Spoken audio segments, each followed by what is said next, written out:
So work's been a little bit busy lately. That's pretty much been 7 days a week for quite a few hours a day for the last month or so. And it's only just starting to let up for what I think will be a little while, maybe only a matter of weeks. But in the background, I did manage to get the XT sort of repainted and put back together. As you can see, the colour isn't quite exactly the colour it should be, but it was the closest I could get locally. If it was a genuine, 5150 I think it is, IBM, then yeah, I'd pay a little more attention to matching the colour, but it's just a clone, so the fact that it's a little bit off doesn't bother me a whole lot. But yeah, it's cleaned up, and I'll show you that in a minute. Yeah, in the background we've got a bunch of other things that we'll be playing with hopefully before too long. A local collector donated a few items actually, a couple of deck rainbows, so those are on the shelf behind me. He donated a PDP 1102, which I think was put together by, if I remember correctly, General Instruments. What else have I got? I've got a Socket 7 PC motherboard to play with, a BBC Model B with the Torch Z80 second processor and disk system. That's sitting on the shelf behind me. There's another IBM XT clone behind me, and I think the Uniboard, I think it's a Uniboard 6809 system. I've also got to play with that at some point. It's a homemade sort of, well, the board in it's not a homemade board, it's an off-the-shelf board, but the build of the system is, it's been assembled in a homebrew sort of fashion with some sort of keyboardy type something that goes with it. So yeah, a few things to look at, hopefully in the not too distant future.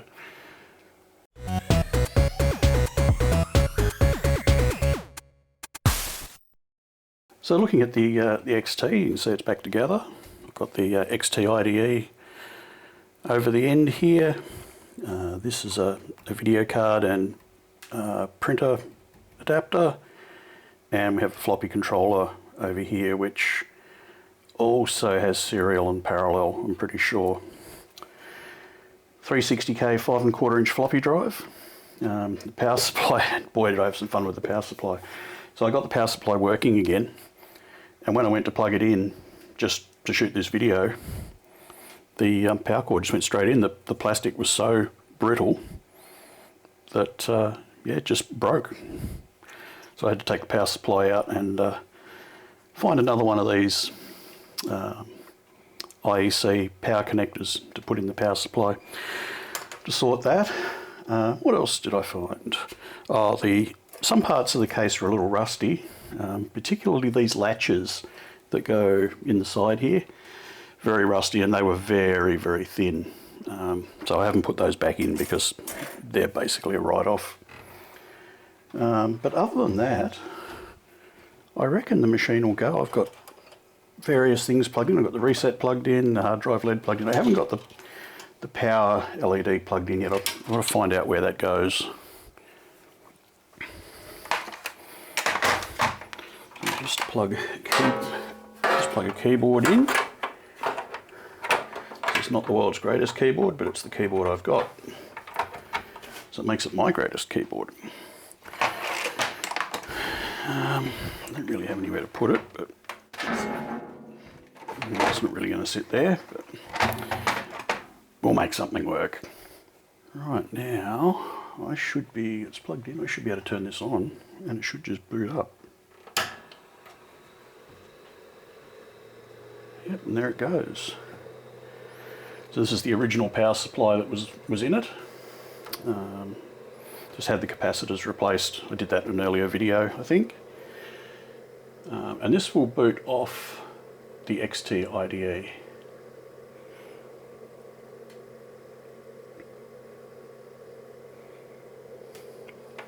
Eventually. Here we go.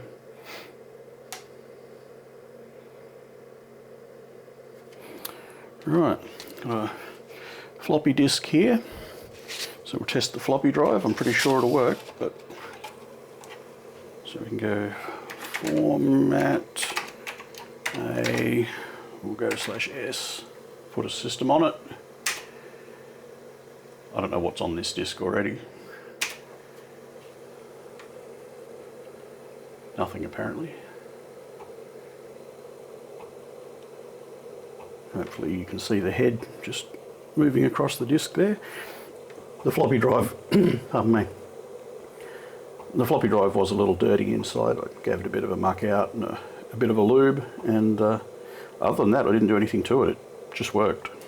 So that was handy. Unfortunately, got this gap here. I don't have a blank panel to push in there to plug that hole. So I'll just have to stay as an open hole for now.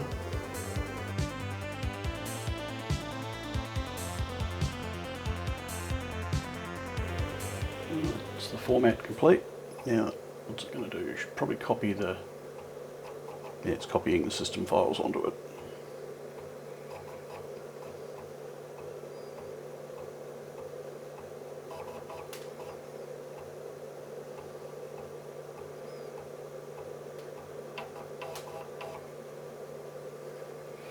Alright, and we're done. So in theory, I should now be able to boot off that. So if I go Control-Alt-Delete, and then I press A on the, so when the XT-IDE menu comes up, you see it's flashing FDD, it's going to boot off the A drive.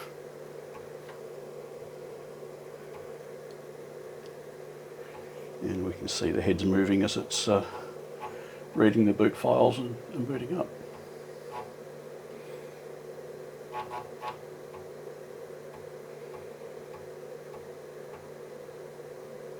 And there we go. So the floppy drive definitely works, well, certainly far enough to boot a floppy drive, floppy disk. And the reset button I put on the front, it works.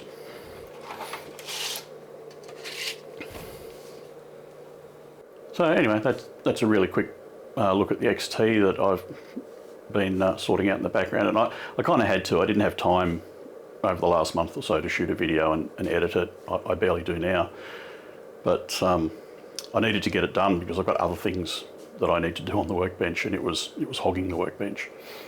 But anyway, that's a quick update on where things are at and what I've got in the pipeline still to come. Some exciting things on the shelf behind me that I've waited a long time to get my hands on, so I am excited to get into them. But anyway, for now that's it, and yeah, I'll catch you in the next one. Cheers.